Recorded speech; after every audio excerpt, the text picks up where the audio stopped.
Hay una pregunta que la mayoría de las personas nunca se atreve a hacer en voz alta, no porque no la tengan, sino porque temen lo que podría responder. ¿Y si todo lo que te enseñaron sobre Dios estuviera incompleto?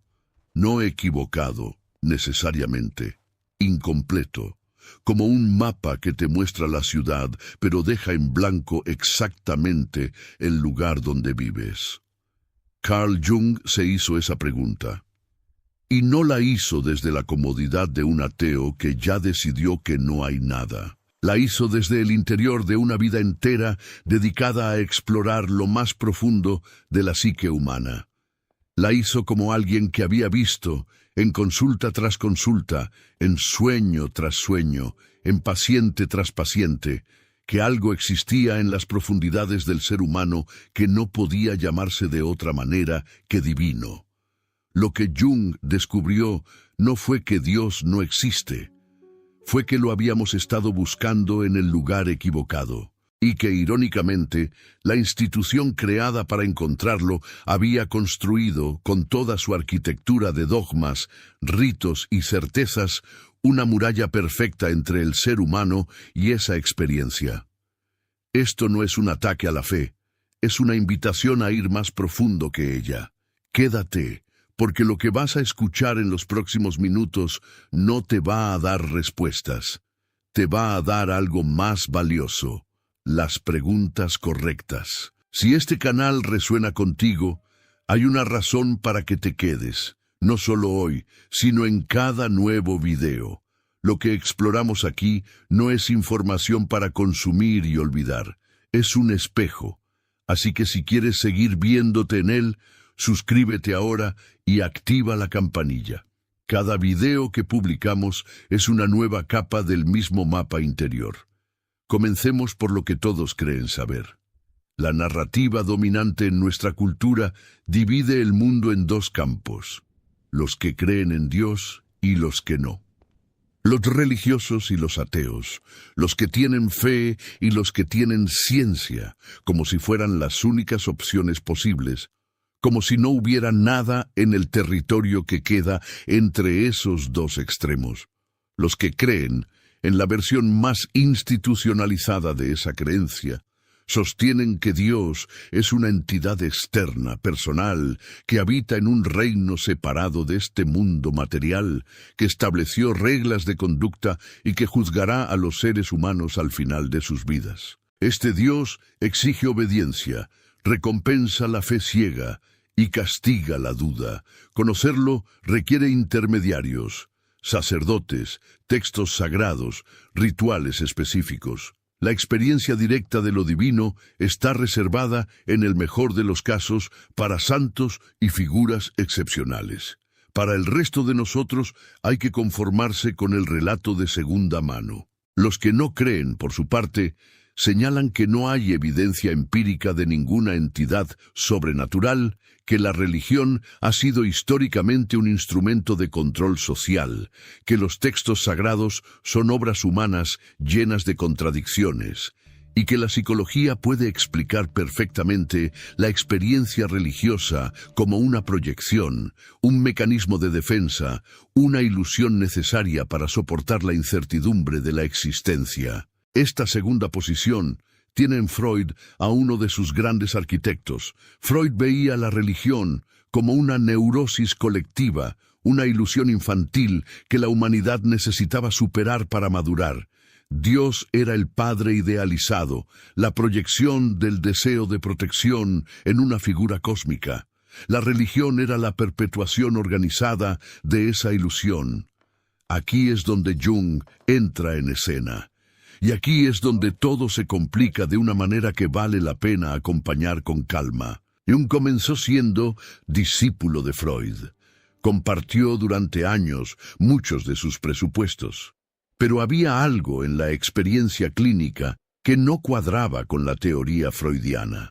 Había pacientes que se curaban a través de experiencias que no podían explicarse solo como supresión de la sexualidad reprimida.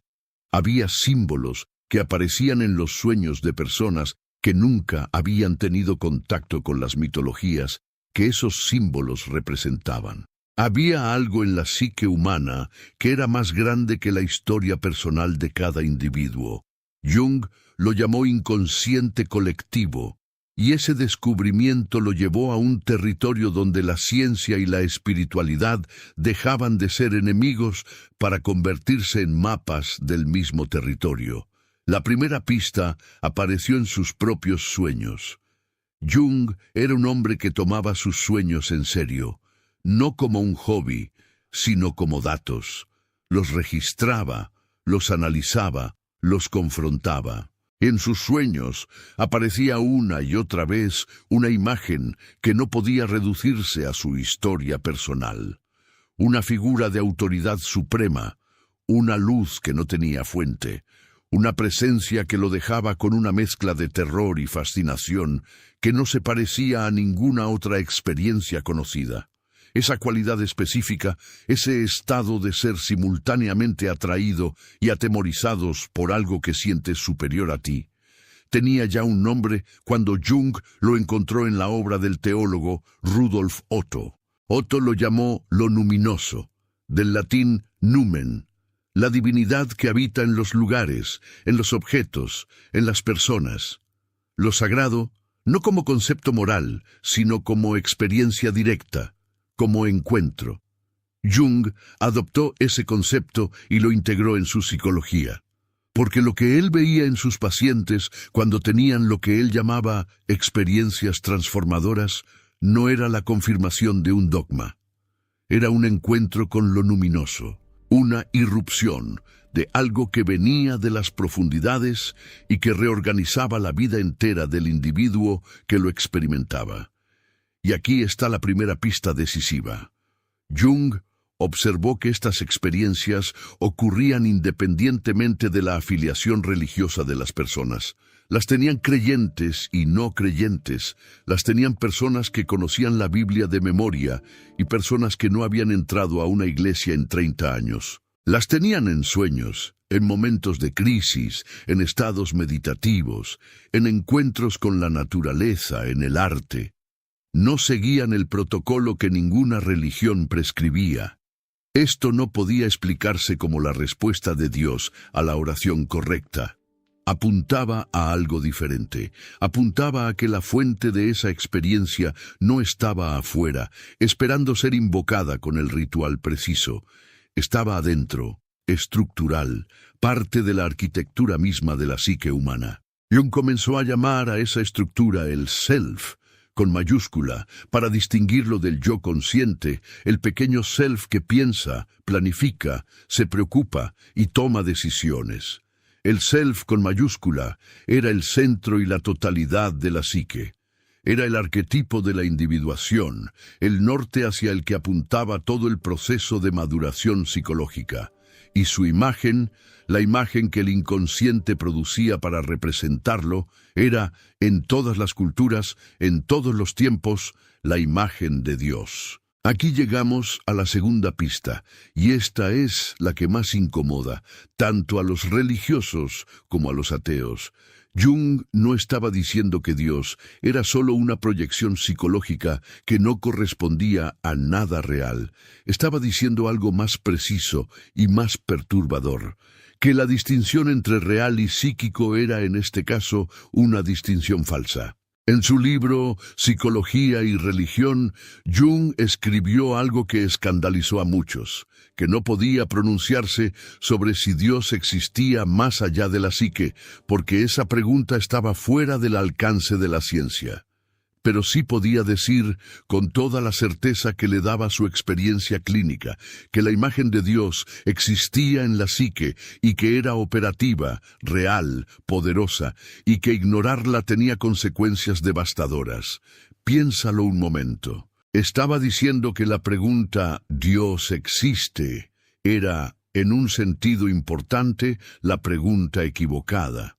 Porque independientemente de lo que hubiera más allá del alcance de la conciencia humana, había algo dentro de la psique que funcionaba exactamente como lo que todas las tradiciones habían llamado Dios, algo que trascendía el yo consciente, algo que tenía su propia voluntad, su propia inteligencia, su propia capacidad de transformar la vida de quien lo encontraba. Y ese algo no pedía credenciales religiosas para manifestarse. Se manifestaba en los sueños del ateo, convencido exactamente igual que en los del devoto. Usaba los mismos símbolos. Producía la misma calidad de experiencia. Jung fue más lejos todavía. En su obra tardía, en particular en respuesta a Jo, quizás el libro más provocador que jamás escribió, sostuvo que la imagen de Dios en la psique colectiva de Occidente estaba incompleta, desequilibrada, y que esa incompletitud tenía consecuencias directas sobre la salud psicológica de las personas que vivían dentro de esa tradición. El Dios del Antiguo Testamento, en el análisis de Jung, era una figura paradójica, omnipotente pero inconsistente, omnisciente pero sorprendido por el comportamiento humano, todopoderoso pero que necesitaba ser adorado. Esta paradoja no era un error teológico que debía corregirse con más sofisticación doctrinal. Era, para Jung, un reflejo de algo genuino, que lo que llamamos Dios contiene en sí mismo opuestos que la religión institucional se había negado sistemáticamente a integrar. El mal, la oscuridad, la ambivalencia, la crueldad del mundo natural, todo aquello que no cabía en la imagen de un Dios perfectamente bueno y perfectamente racional, había sido expulsado de la imagen oficial de lo divino y proyectado sobre el diablo, sobre el pecado, sobre el ser humano caído. Y esa escisión, esa negativa a integrar la sombra de lo divino, producía exactamente el tipo de neurosis religiosa que Jung veía con tanta frecuencia en su consulta. Antes de continuar, quiero hablarte de algo. Todo lo que Jung describía, ese contacto real con las capas más profundas de uno mismo, suena poderoso en teoría, pero la mayoría de las personas no sabe cómo acceder a eso en la vida cotidiana. Yo tampoco sabía, hasta que encontré una práctica que cabe en 5 minutos al día. Se llama el método SIM, y está diseñado exactamente para eso, para llevar la claridad y la paz interior del nivel del concepto al nivel de la experiencia. Si quieres dejar de solo entender esto y empezar a vivirlo, el enlace está en la descripción. Seguimos. Y aquí llegamos a la pieza que faltaba, la que une todo. Si el self junguiano es la imagen de Dios en la psique, y si la psique es el único territorio donde los seres humanos pueden tener experiencia directa de lo que sea, incluyendo lo divino, entonces la pregunta práctica más importante no es teológica, es psicológica. ¿Qué tipo de relación tienes con ese centro más profundo de ti mismo? ¿Lo has encontrado? ¿Lo has escuchado? ¿Te has dejado transformar por él? ¿O por el contrario, has delegado esa relación en una institución, en un texto, en una figura de autoridad externa, que te promete que si sigues las reglas correctas, si repites las palabras correctas, si mantienes las creencias correctas, tendrás acceso a algo que en realidad ya llevas dentro? Este es el punto donde la crítica de Jung a la religión se vuelve más nítida y más dolorosa. No era un ataque al impulso espiritual, era exactamente lo contrario. Era una defensa apasionada de la experiencia espiritual genuina contra lo que él veía como su mayor enemigo, la certeza doctrinal. Jung sostenía que el dogma era, paradójicamente, la forma más eficiente de matar la experiencia religiosa. Cuando la institución define con precisión qué es Dios, dónde está, cómo se manifiesta y qué quiere de los seres humanos, hace algo aparentemente útil, da seguridad, estructura, comunidad. Pero al mismo tiempo cierra el espacio donde la experiencia real podría ocurrir. Porque la experiencia real es siempre perturbadora, siempre desestructurante, siempre diferente de lo que esperábamos. El Dios que aparece en los sueños no llega en la forma que el catecismo describe. El encuentro con lo luminoso no sigue el protocolo del sermón dominical. La voz que surge de las profundidades de la psique en los momentos de crisis no habla el lenguaje del dogma, y si hemos aprendido a reconocer como divino solo lo que coincide con la descripción aprendida, entonces no reconocemos lo divino cuando se presenta en su forma real. Jung lo llamó, con una precisión que duele si se piensa detenidamente, protección contra la experiencia de Dios. Las tradiciones religiosas, decía, surgieron originalmente de encuentros luminosos genuinos. El profeta tuvo la experiencia. El místico fue transformado. El chamán descendió y regresó cambiado. Y luego vino la institución, codificó la experiencia, la convirtió en doctrina. Y la siguiente generación heredó el mapa en lugar del territorio. Esto no significa que todas las tradiciones religiosas sean igualmente vacías. Jung era demasiado sutil para esa generalización. Reconocía que los grandes sistemas simbólicos de las tradiciones, los mitos, los rituales, el arte sagrado, la arquitectura, la música, podían actuar como puertas hacia la experiencia, podían crear las condiciones para el encuentro con lo luminoso. El problema no estaba en los símbolos, estaba en la tendencia institucional a confundir el símbolo con la realidad que señalaba, a adorar el mapa en lugar de viajar al territorio. Un cristiano que lee el Evangelio de Juan y lo experimenta como un texto que le habla de la transformación interior, de la muerte del ego y el nacimiento de algo más profundo, está usando el símbolo correctamente. Un cristiano que lee el mismo texto y concluye que tiene prueba de que su religión es la única verdadera y los demás están condenados, está usando el símbolo para protegerse de la experiencia en lugar de abrirse a ella. La diferencia no está en el texto, está en la dirección de la mirada. Jung dedicó gran parte de su trabajo clínico a lo que llamó el proceso de individuación. Es un término técnico que suena menos emocionante de lo que es. La individuación es el proceso por el cual una persona se convierte en lo que genuinamente es, no en lo que sus padres querían que fuera, no en lo que su cultura prescribe, no en la persona que aprendió a ser para sobrevivir la infancia y ser aceptada por el grupo, sino en la totalidad de lo que es, incluyendo las partes que ha negado, suprimido, ignorado, proyectado sobre los demás. Y Jung decía que ese proceso era, en su esencia, un proceso espiritual, que la individuación y la búsqueda de Dios apuntaban en la misma dirección, que llevar conciencia a la sombra, integrar los opuestos dentro de uno mismo, establecer una relación real con el self, todo eso era lo que las tradiciones espirituales habían intentado describir con el lenguaje de la salvación, la iluminación, la liberación. La diferencia es que el camino junguiano no promete escapar del mundo, no promete que al final habrá paz perfecta y ausencia de sufrimiento, no promete que Dios te va a proteger de la oscuridad. Promete algo diferente y, si se piensa bien, más real, que si te comprometes con ese proceso, tendrás una relación viva con tu propio centro más profundo. Y desde esa relación, el sufrimiento no desaparece, pero pierde el poder de destruirte, porque ya no estás solo frente a él. Esto es lo que Jung quería decir cuando afirmaba en Memorias, Sueños, Reflexiones, que había tenido una certeza directa de Dios.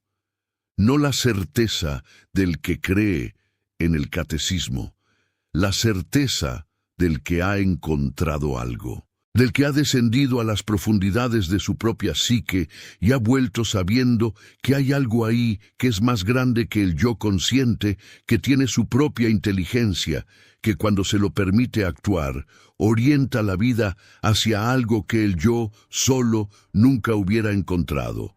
Esa certeza, decía Jung, era más sólida que cualquier artículo de fe, porque la fe puede perderse, La experiencia directa no. Pero aquí necesitamos hacer una pausa importante, porque la visión de Jung, mal entendida o mal aplicada, puede convertirse en un problema diferente.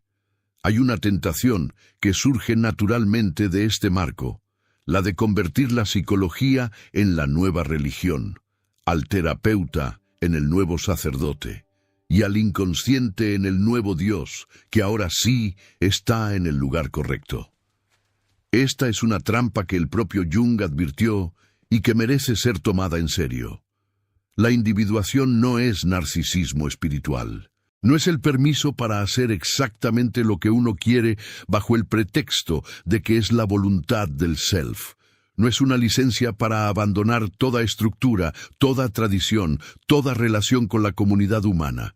Jung no estaba proponiendo que cada persona se convirtiera en su propio profeta y diseñara su religión personal a medida. Estaba proponiendo algo mucho más riguroso, que la relación con lo que él llamaba self exige honestidad radical, voluntad de confrontar lo que uno preferiría no ver, disposición a ser transformado en lugar de simplemente consolado.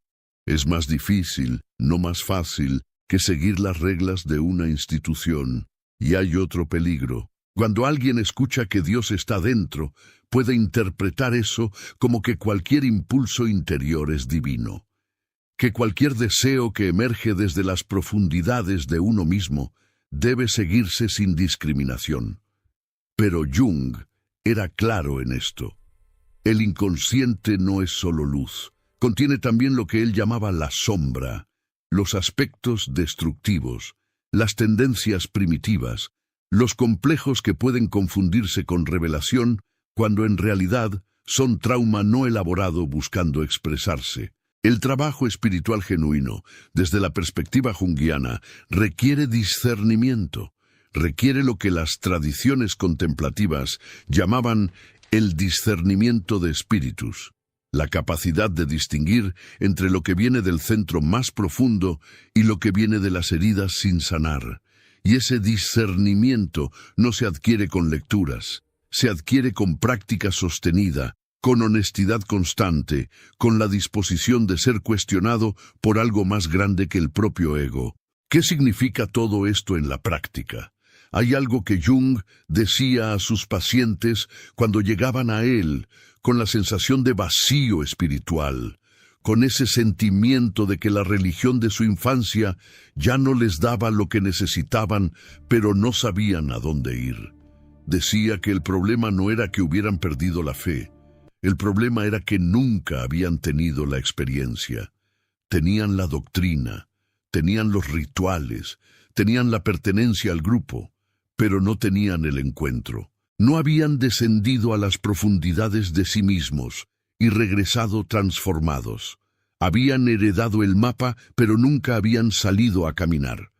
Y lo que les proponía no era regresar a la iglesia ni tampoco rechazarla definitivamente. Les proponía prestar atención a sus sueños, prestar atención a los momentos en que algo en su interior se movía de una manera que no podían explicar racionalmente. Prestar atención a los encuentros que dejaban una huella que no correspondía a su importancia aparente. Prestar atención a lo que aparecía repetidamente en su vida, como si algo tratara de comunicar algo que la conciencia se resistía a escuchar. Porque el self habla, no con palabras necesariamente. Habla con imágenes, con coincidencias significativas que Jung llamó sincronicidades, con síntomas físicos que no tienen explicación médica, con sueños que regresan noche tras noche hasta que finalmente les prestas la atención que piden. Habla con la sensación de estar exactamente donde debes estar, o con la angustia de saber que estás traicionando algo esencial en ti mismo. La pregunta práctica entonces es esta: ¿tienes un espacio en tu vida donde esa voz puede ser escuchada? No me refiero a un espacio conceptual, me refiero a un espacio real, concreto, regular. 5 minutos al día en los que no estás produciendo ni consumiendo. en los que no estás gestionando la imagen que proyectas al mundo, en los que le das a esa parte más profunda de ti mismo la posibilidad de surgir. Esto es más difícil de lo que parece. Vivimos en una cultura que ha convertido el ruido en la condición por defecto de la existencia. El silencio incomoda. La quietud parece improductiva. Estar sin hacer nada se siente como desperdicio. Y sin embargo, todas las tradiciones espirituales que han producido transformación real, sin excepción, tienen en su centro alguna forma de silencio deliberado, de quietud intencional, de espacio donde la conciencia se vuelve receptiva en lugar de simplemente activa. Jung mismo tenía sus rituales. Construyó una torre de piedra en Bollingen, sin electricidad, sin teléfono, sin las interrupciones de la vida moderna. Allí escribía a mano, cocinaba sobre fuego, tallaba piedra. No porque fuera un romántico que despreciaba la modernidad, sino porque necesitaba ese espacio donde algo diferente pudiera emerger, donde el yo cotidiano se aquietara lo suficiente para que el self pudiera hacerse presente. No todos podemos construir una torre en el campo, pero todos podemos crear, a pequeña escala, un equivalente funcional. Un momento al día en el que la agenda se detiene, en el que la pregunta no es qué tengo que hacer, sino qué está surgiendo, en el que nos volvemos, aunque sea por unos minutos, más receptivos que activos. Jung no resolvió la pregunta de si Dios existe más allá de la psique humana, y creo que esa honestidad es, en sí misma, parte de su contribución más importante. Vivimos en una época que exige certezas. Las religiones las ofrecen en una dirección, el ateísmo militante las ofrece en la otra. Ambas prometen que si adoptas el marco correcto, la incomodidad de no saber desaparecerá. Ambas ofrecen en ese sentido la misma cosa, la posibilidad de no tener que seguir preguntando. Jung se negó a esa comodidad. Hasta el final de su vida, mantuvo la tensión entre lo que podía afirmar con certeza psicológica y lo que pertenecía al territorio de lo incognoscible. Y esa tensión, lejos de paralizarlo, lo hizo más vivo, más curioso, más comprometido con la experiencia directa y menos dependiente de cualquier sistema que prometiera resolverla. Cuando alguien le preguntaba directamente si creía en Dios, Jung respondía con una frase que se convirtió en una de las más citadas de su vida. No necesito creer, sé. Esa diferencia entre creer y saber no era arrogancia. Era la descripción de alguien que había encontrado algo, que había tenido el encuentro que las tradiciones describían, pero que raramente facilitaban, que había descubierto que ese encuentro era posible no porque hubiera adoptado las creencias correctas, sino porque había tenido el coraje de mirar hacia adentro sin saber lo que encontraría. Y lo que encontró fue suficiente para fundamentar una vida entera de trabajo, de exploración, de búsqueda. No fue la paz sin turbulencia que a veces se asocia con la fe. Fue algo diferente, una relación viva con algo que lo excedía, que a veces lo perturbaba, que lo llamaba hacia una profundidad que el yo cotidiano hubiera preferido evitar, pero que le daba, precisamente por eso, un sentido de orientación que ningún sistema de creencias externo podría haberle proporcionado. Eso es lo que Jung ofrece, no la comodidad de saber con quién estás tratando y qué quiere de ti, sino la posibilidad del encuentro real, con todo lo que eso implica de perturbador, de transformador, de irreductible a cualquier fórmula. Y eso, si se piensa bien, es exactamente lo que las tradiciones espirituales más profundas siempre prometieron que era posible, solo que nunca dijeron que fuera fácil. Jung pasó su vida entera diciendo que la transformación real no viene de leer sobre ella, viene de practicarla. Ese es exactamente el propósito del método SIM. No es un curso, no es una filosofía más. Son 5 minutos diarios que crean el espacio donde esa voz interior, lo que Jung llamaría el self, finalmente puede ser escuchada. Si llegaste hasta aquí, ya sabes que estás listo. El enlace está en la descripción. Y antes de irte, dime en los comentarios, ¿tú te consideras espiritual, pero no religioso? ¿O encontraste una manera de reconciliar las dos cosas? Quiero leer tu respuesta. Estas conversaciones son las que le dan vida real a lo que exploramos aquí. Comparte este video con alguien que también esté buscando, porque hay personas en tu vida que necesitan escuchar esto. ¿Hay algo que tu mes de nacimiento sabe sobre ti que tú todavía no has terminado de entender? No me refiero a la personalidad, no me refiero al horóscopo, me refiero a algo más profundo, el tipo de alma que eres y el karma que esa alma vino a resolver en esta vida. Carl Jung pasó décadas estudiando cómo el inconsciente colectivo imprime en cada persona ciertos patrones que se repiten, ciertas heridas que reaparecen, ciertos momentos en que la vida parece detenerse y preguntarte, ¿vas a cambiar esto o lo vas a repetir otra vez? Yo también me hice esa pregunta.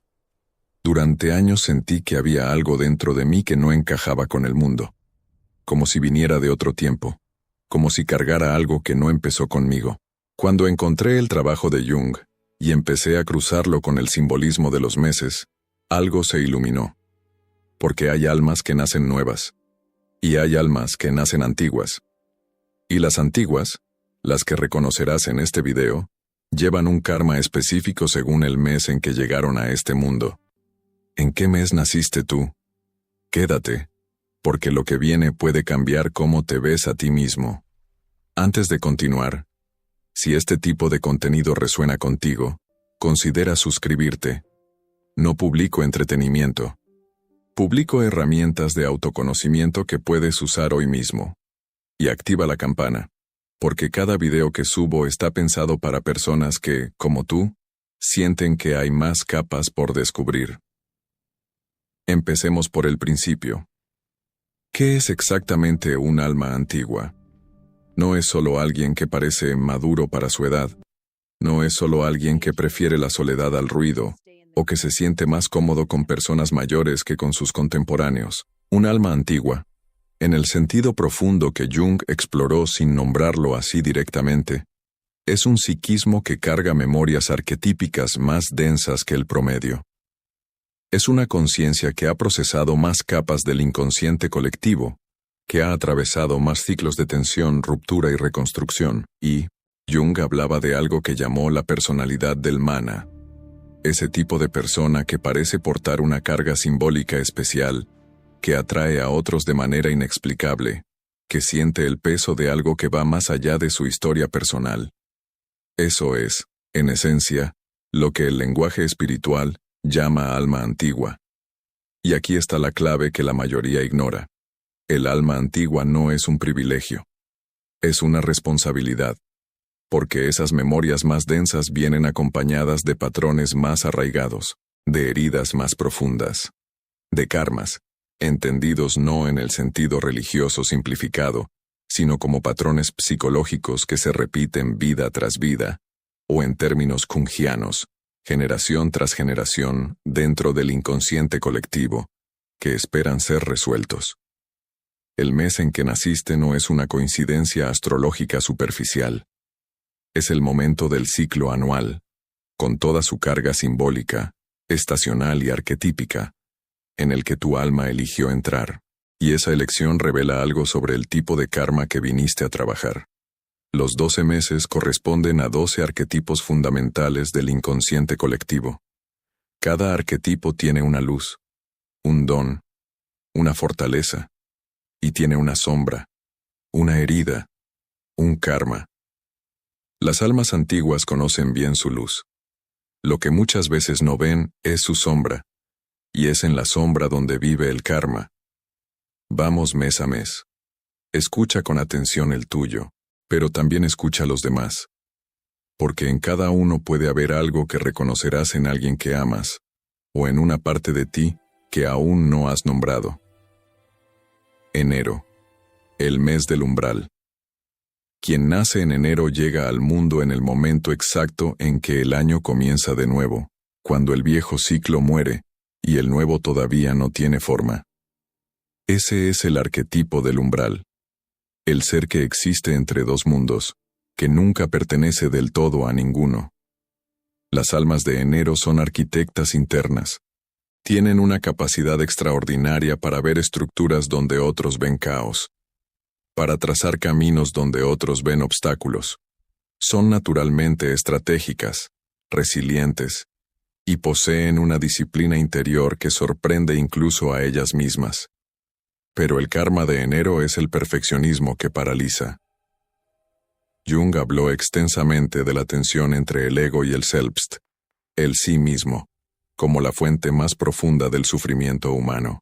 En las almas de enero, esa tensión se manifiesta como una exigencia interna brutal, un estándar imposible que aplican primero a sí mismas y luego, sin darse cuenta, a todos los que las rodean. El patrón que se repite en sus vidas es siempre el mismo. Construyen algo con enorme esfuerzo, llegan al punto justo antes de la cumbre, y entonces algo interno sabotea el proceso. Una duda. Un no es suficiente todavía. Una necesidad de empezar de nuevo porque lo que hay no es perfecto. El karma de enero no es no saber construir, es no saber rendirse a la imperfección de lo que ya existe. La sanación llega cuando el alma de enero aprende que el umbral no es un lugar de espera, es el lugar donde se vive. Febrero, el mes del vidente. Febrero es el mes más extraño del calendario, el más corto, el más irregular, el único que cambia de tamaño. Y las almas que nacen en febrero llevan esa rareza como marca. Son visionarias, tienen acceso a capas del inconsciente colectivo que la mayoría no percibe. Sienten las corrientes emocionales de un grupo antes de que nadie las nombre. Ven el futuro de las relaciones con una claridad que asusta. A menudo sienten que saben cosas que no deberían saber. El arquetipo de febrero es el del vidente, lo que Jung llamaría a alguien con acceso profundo a la función intuitiva. Pero el karma de febrero es la soledad radical que ese don produce, porque el vidente siempre ve más de lo que puede decir. Ve el final de una relación cuando apenas comienza. Ve la crisis en una organización cuando todos celebran. Ve el dolor detrás de la sonrisa. Y aprende, muy pronto, a callarse, a guardarlo, a cargar solo con lo que percibe. El patrón que se repite es la hiperindependencia emocional disfrazada de fortaleza. Las almas de febrero construyen muros con la misma facilidad con que otros construyen puertas. Su herida kármica más profunda es la convicción inconsciente de que nadie puede comprender realmente lo que son. La sanación llega cuando el alma de febrero aprende que no tiene que ser comprendida para ser amada, que la conexión real no requiere traducción perfecta, que bajar el muro no es perder el don, es finalmente usarlo para sí misma. Marzo, el mes del pionero. Marzo llega con el primer calor, con los primeros brotes, con el impulso de la naturaleza que rompe el suelo congelado y decide, sin pedir permiso, que es tiempo de crecer. Las almas de marzo son exactamente eso. Fuerzas de la naturaleza que no esperan que las condiciones sean perfectas para moverse. El arquetipo de marzo es el pionero, el héroe en su fase más pura, el que abre caminos donde no los hay. Tienen una energía iniciática extraordinaria, una valentía visceral, una capacidad para empezar de nuevo que inspira a todos los que las observan. Pero el karma de marzo es no saber terminar lo que empiezan. Jung describía la psicología del héroe como fundamentalmente orientada hacia la conquista, no hacia la construcción. El héroe mata al dragón, libera a la doncella, y luego, ¿qué? Esa es la pregunta que el arquetipo de marzo nunca responde satisfactoriamente. El patrón que se repite en sus vidas es una serie de comienzos brillantes seguidos de abandonos inexplicables, proyectos a mitad, relaciones que empezaron con fuego y terminaron con distancia sin razón aparente, versiones de sí mismas dejadas atrás antes de estar completas. El karma de marzo no es falta de valor. Es miedo a la profundidad que viene después del comienzo. La sanación llega cuando el pionero aprende que la verdadera conquista no es el territorio nuevo. Es la persona en que te conviertes al atravesar todo el camino. Abril. El mes del guardián. Abril es el mes que consolida lo que marzo comenzó. La primavera ya no es una promesa, es una realidad. Y las almas de abril son las que hacen que las cosas duren. Son profundamente leales. Tienen una capacidad para la constancia que pocos igualan. Construyen con paciencia, con cuidado, con una atención al detalle que convierte lo ordinario en extraordinario. Son los guardianes del hogar, de las relaciones, de los valores, de las tradiciones que merecen sobrevivir. El arquetipo de abril es el guardián, el cuidador, lo que Jung asociaría con la función más desarrollada del principio de conservación dentro del psiquismo. Pero el karma de abril es la resistencia al cambio que se disfraza de virtud. Porque hay una diferencia sutil pero crucial entre guardar lo que vale y aferrarse a lo que ya debería irse. Las almas de abril muchas veces no pueden distinguir entre las dos cosas. Y entonces se quedan en relaciones que ya terminaron, en versiones de sí mismas que ya no sirven, en patrones familiares que heredaron y nunca cuestionaron. El patrón que se repite es el sacrificio silencioso. El alma de abril da y da y da y nunca pide. Hasta que un día explota, o desaparece, o enferma. Y nadie entiende por qué, porque siempre parecía estar bien. La sanación llega cuando el guardián aprende que soltar no es traicionar, que hay cosas que se honran mejor dejándolas ir. Mayo, el mes del alquimista. Mayo es el mes de la abundancia plena. Todo florece. Todo es posible. Las almas de Mayo llegan al mundo en el momento de máxima generosidad de la naturaleza, y llevan esa generosidad como código interno. Tienen una capacidad extraordinaria para transformar experiencias, personas, situaciones. Son los alquimistas del arquetipo junguiano. Toman lo que otros descartan como sin valor y lo convierten en oro. Tienen creatividad profunda, sensibilidad estética desarrollada, y una inteligencia emocional que opera casi como un sexto sentido. Pero el karma de Mayo es la adicción a la intensidad. Jung describía el proceso alquímico como necesariamente oscuro antes de ser luminoso. La nigredo, la fase negra, la descomposición, es parte inseparable de la transformación real. Las almas de Mayo conocen bien la intensidad de la transformación, pero muchas veces buscan la intensidad por sí misma, confundiéndola con profundidad. El patrón que se repite es buscar situaciones de crisis, relaciones dramáticas, momentos límite, no porque sean masoquistas, sino porque en la intensidad sienten que están vivos. La calma les parece sospechosa, la estabilidad les aburre, y entonces inconscientemente rompen lo que está tranquilo para volver a sentir. La sanación llega cuando el alquimista descubre que la profundidad real no necesita drama, que la transformación más poderosa ocurre en el silencio, no en el fuego. Junio. El mes del espejo. Junio es el mes más largo en horas de luz. El solsticio de verano, o la aproximación a él, convierte junio en el mes donde menos sombra hay afuera. Y es exactamente por eso que las sombras internas se vuelven más visibles. Las almas de junio son los grandes espejos del inconsciente colectivo. Tienen una capacidad extraordinaria para reflejar a otros, para adaptarse, para entender perspectivas múltiples y moverse fluidamente entre ellas. Son diplomáticas naturales, conectores sociales, puentes entre mundos que de otro modo no se tocarían. El arquetipo de junio es el espejo, lo que Jung llamaría una conciencia con acceso fluido a la función de la relación, a la capacidad de ver al otro con profundidad genuina. Pero el karma de junio es no saber quiénes son cuando no están reflejando a nadie.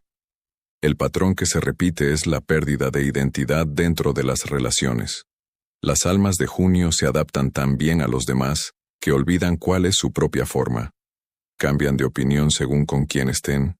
Adoptan los sueños ajenos como propios. y un día despiertan y no saben qué quieren, no porque no hayan vivido, sino porque vivieron demasiado para los demás. La sanación llega cuando el espejo aprende a mirarse a sí mismo, cuando descubre que su identidad no depende de la aprobación de nadie, que el espejo más importante no está afuera. Julio. El mes del portador de agua. Julio es el mes del calor más profundo. El momento en que la Tierra ha absorbido todo el calor posible y lo irradia de vuelta. Las almas de Julio son portadoras de calor emocional, la calidez que sostiene, que nutre, que hace que los demás se sientan seguros sin saber exactamente por qué. Son profundamente empáticas. Tienen una conexión con el mundo emocional que opera a un nivel casi prerreflexivo. Sienten antes de pensar, aman antes de entender, se entregan antes de evaluar. Son los cuidadores más completos del zodiaco arquetípico, los que cargan el agua que todos necesitan. El arquetipo de Julio es el portador de agua, el que sostiene la vida de los demás desde un lugar de amor genuino. Pero el karma de Julio es cargar el agua de todos y morir de sed. Jung hablaba del síndrome del Salvador como una de las máscaras más peligrosas del ego. La persona que se define por salvar a otros porque no sabe cómo salvarse a sí misma. Las almas de Julio caen en esta trampa con una frecuencia que duele. Se sacrifican, postergan, priorizan las necesidades ajenas como si las propias fueran un lujo. El patrón que se repite es el agotamiento emocional profundo que se esconde detrás de una sonrisa. La persona que siempre está disponible para todos, pero no tiene a nadie disponible para ella cuando la noche se pone oscura.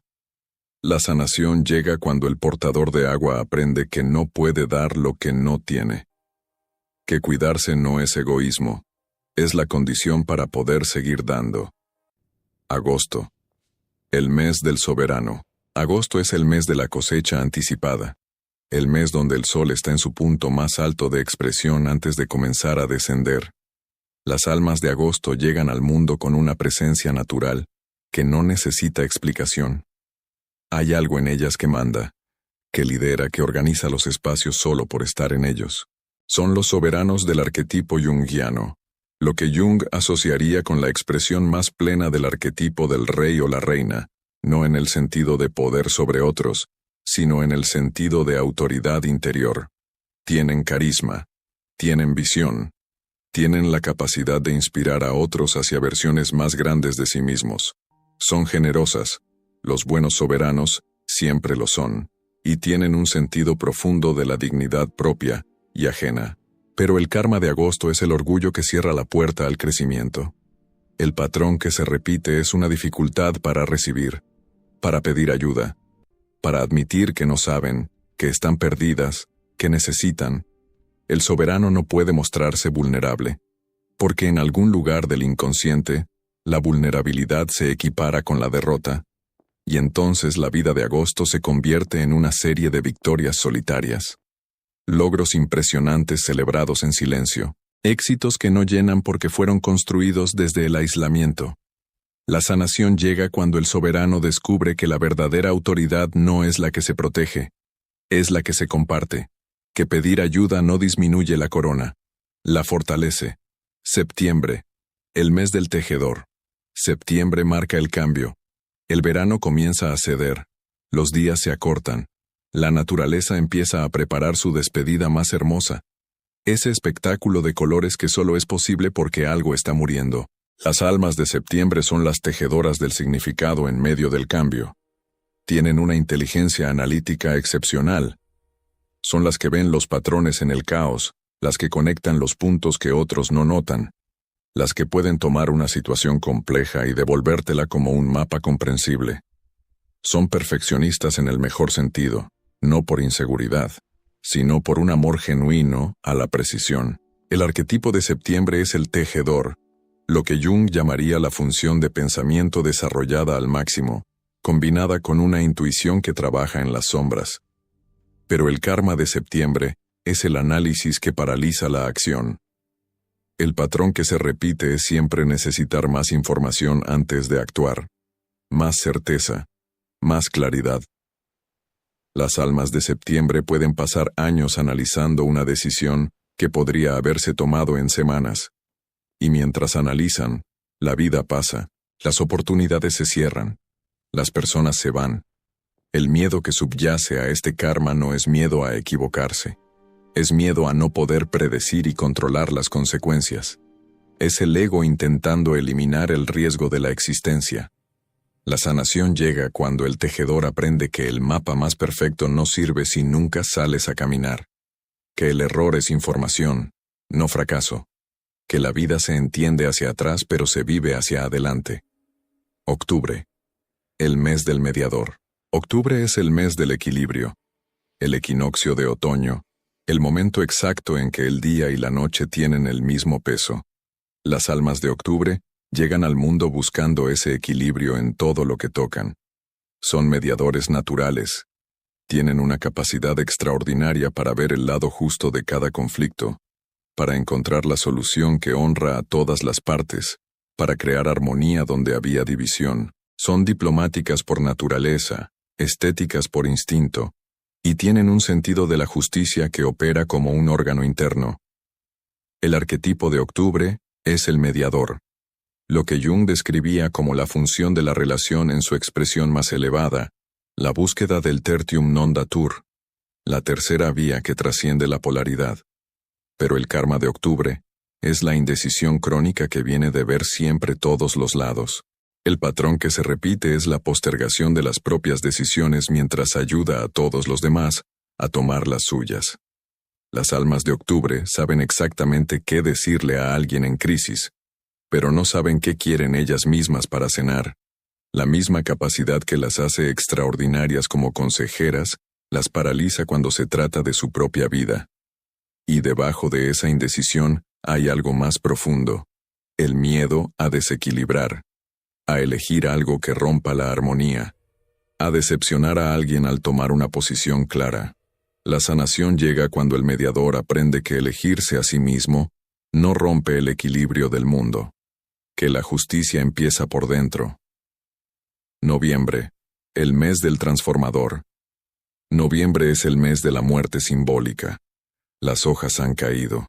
La tierra se prepara para el descanso profundo. En muchas tradiciones antiguas, noviembre es el mes donde el velo entre los mundos es más delgado, donde los ancestros están más cerca, donde la memoria de lo que fue se siente con más intensidad. Las almas de noviembre son transformadoras radicales. Tienen acceso a las capas más oscuras del inconsciente, no por elección, sino por naturaleza.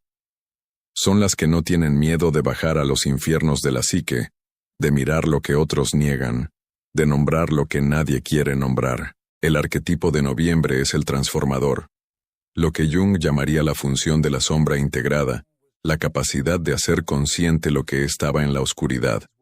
Pero el karma de noviembre es cargar la oscuridad de los demás sin procesarla como propia.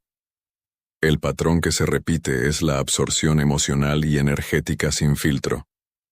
Las almas de noviembre entran en una habitación y sienten todo lo que está sin decir. Entran en una relación y terminan cargando el dolor no resuelto de la otra persona.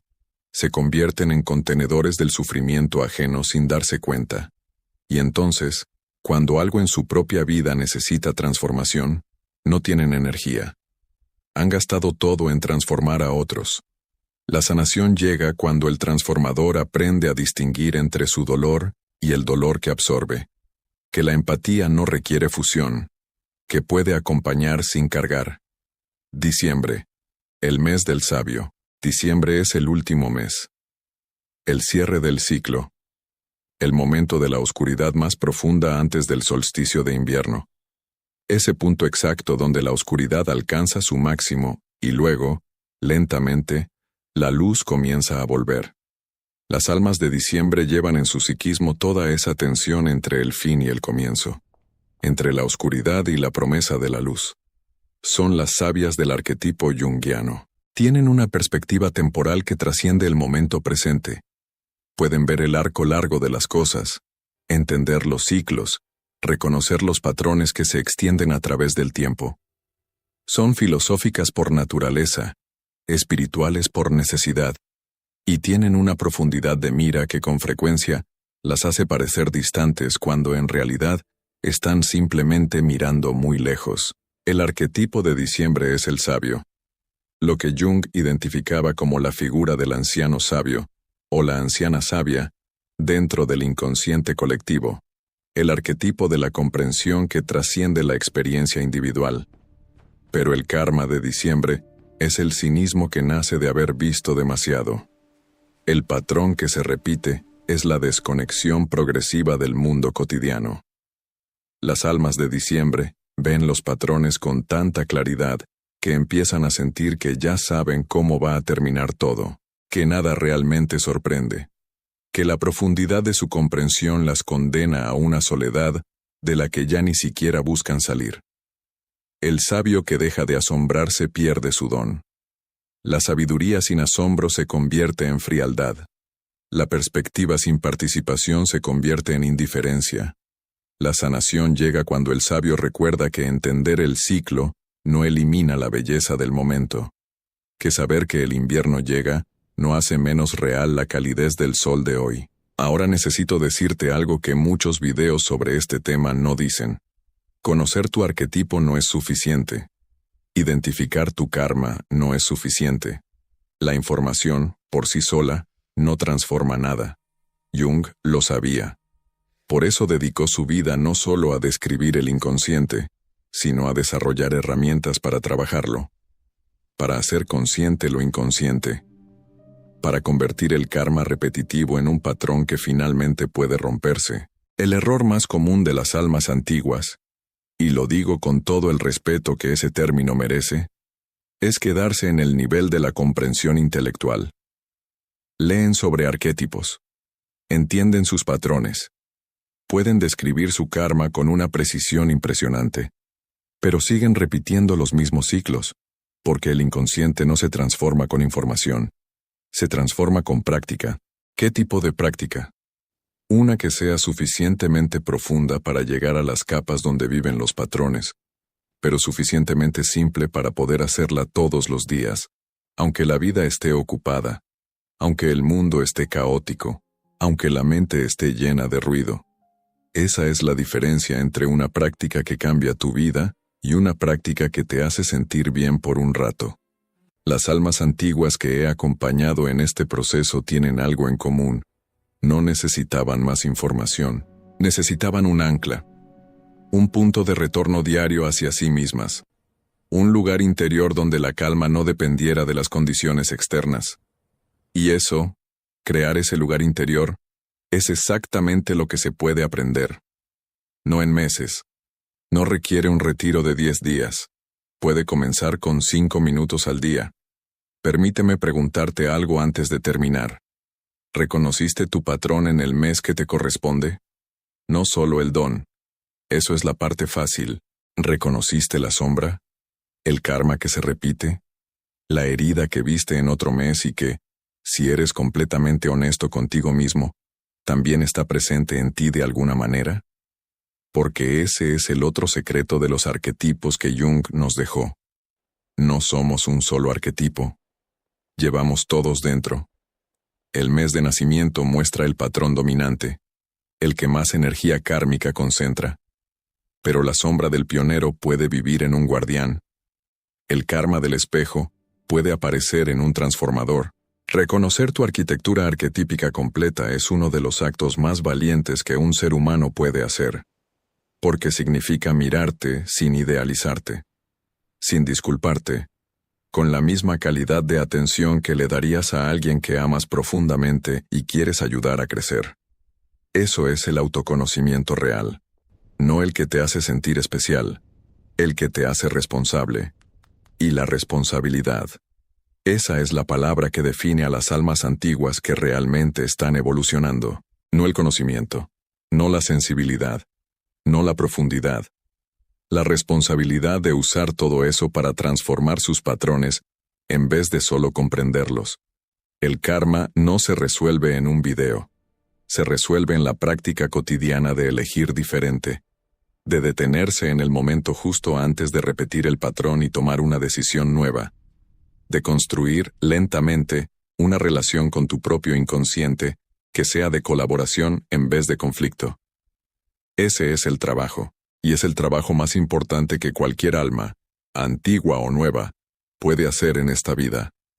Y dime en los comentarios, ¿qué mes naciste? Y el karma que describí resonó contigo.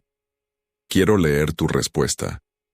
Hay algo que sucede cuando nombramos en voz alta lo que cargamos en silencio. Se vuelve más ligero. No desaparece, pero deja de tener el mismo peso. Comparte este video con alguien que también sienta que es un alma antigua. Puede que sea exactamente lo que esa persona necesita escuchar hoy. El ciclo continúa. Y tú estás aquí, en este momento, con esta información. Eso no es una coincidencia. Las almas antiguas saben que nada lo es.